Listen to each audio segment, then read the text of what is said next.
let's have a look at how to detect heteroskedasticity in our library books data.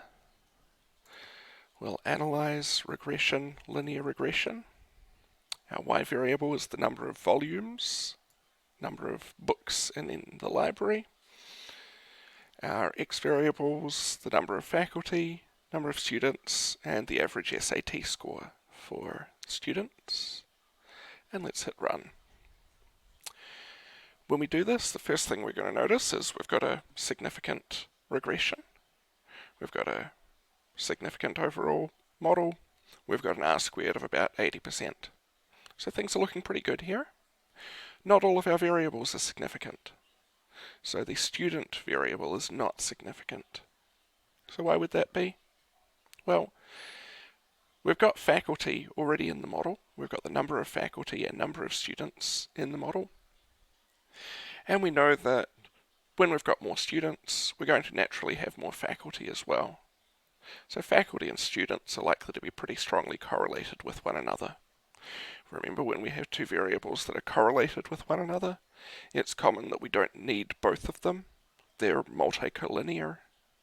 They're both trying to explain the same variation.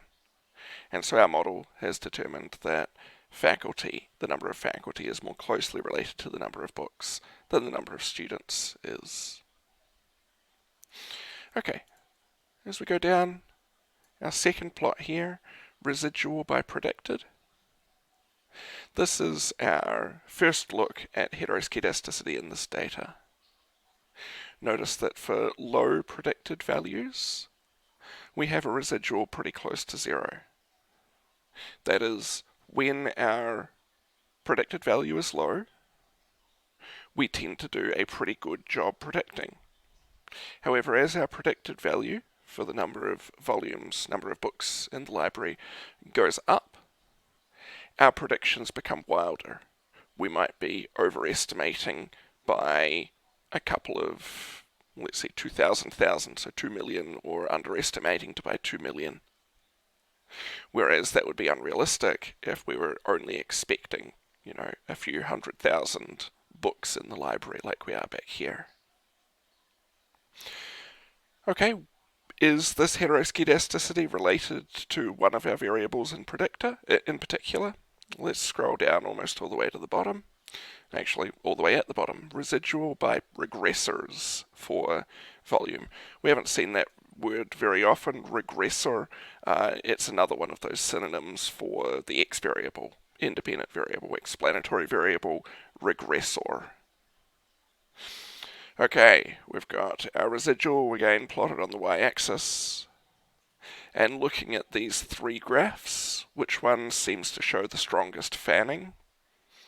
Well, these two are pretty similar, student and faculty. Faculty's probably a little bit stronger there, in the sense that we've got just a few more sort of extreme values here, and they're spread both above and below the 0 line.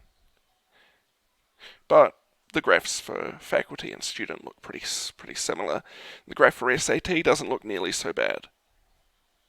In fact, there's a tip that I like to use. If you can cover up one or two of the observations in these plots, like say, let's just cover up that one, and our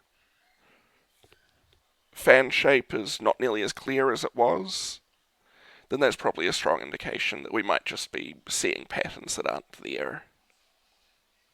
So if we had to say that one of these variables was causing the heteroskedasticity, it looks like we would probably pick faculty, either faculty or student based on these graphs, and then our model is telling us that faculty seems to be driving the number of books, so we'd probably eliminate student and say that faculty was our strongest driver of heteroskedasticity in this model.